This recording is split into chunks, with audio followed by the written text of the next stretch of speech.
Preparing the garden requires careful thought into the crops selected and the movement of the sun across the sky. The taller plants should be planted at the rear of the garden in order to avoid shading the other crops, and the shortest in the front.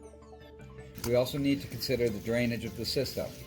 This needs to be taken into account if you want to retrieve excess water. This water can then be collected and reinserted into the system, minimizing water loss. So the height of the system and collection of the water needs to be taken into consideration. We begin by creating a 25 centimeter wide channel and then line it with plastic. The height of the trough is 15 centimeters in depth where the water will accumulate. Using a broom handle and level, we make sure the trough is level for even distribution of the water. We then fill the trough with some stones. Do not use round river stones as they tend to roll and turn. This will cause the stones to move out of the trough over time. If river stones are readily available, then you can break them apart so the rocks will lock in place when the weight of the soils is placed on the top of it. When complete, fill the trough with water to assure even distribution. Next, using a 3/4 inch irrigation pipe, we place an end cap on one end, sealing the pipe in the ground.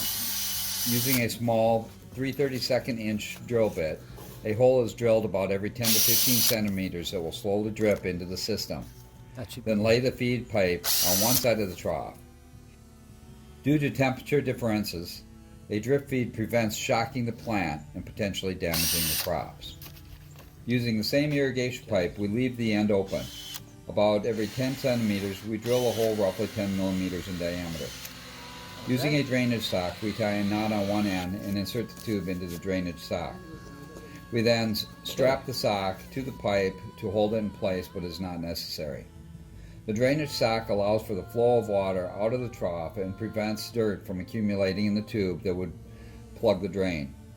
Any kind of polyester cloth can be used, and baling wire or tie wraps can be used to secure it in place, but the material should be non-degradable. Then lay this pipe on the opposite side of the trough as the feed. Cooler water will then flow from the feed and descend in the trough, and the warmer water will rise and flow out the drain.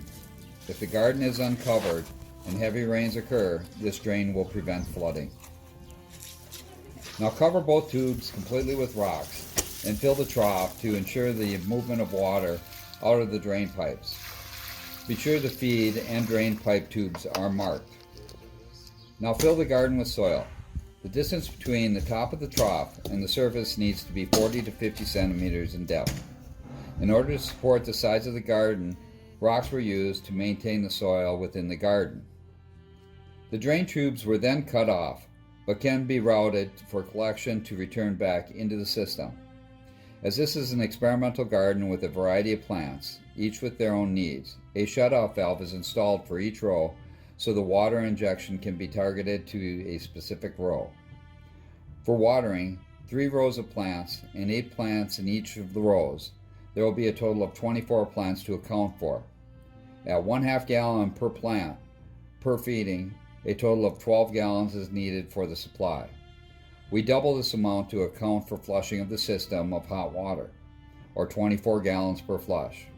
With 2 gardens for testing, we divided this into 2 30-gallon containers for watering, which is more than enough to accommodate this. With the drain, you cannot overfill the system. Due to the small holes on the feed tubes, a filter is needed to prevent contaminants from entering the system and possibly plugging the holes. Additionally, the supply was mounted just above the bottom, so any sediment would fall to the bottom of the barrel and not enter into the system.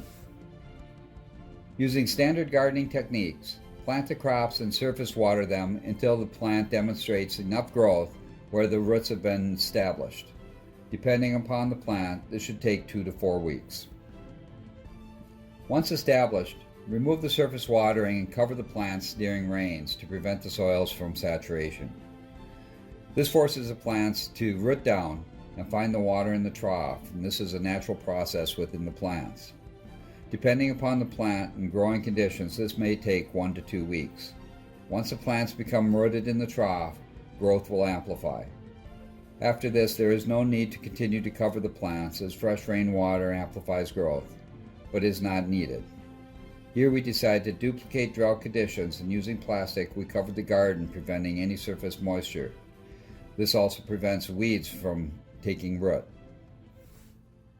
Begin watering the system at sundown, and as the crops progress, more watering will be needed. Soon there will be an evening and morning feeding, and depending upon the daily heat, an afternoon flush is often needed. Watch the plants for signs of wilting. This indicates additional watering is needed. Sundown is the most critical time as water movement is amplified during this period of time.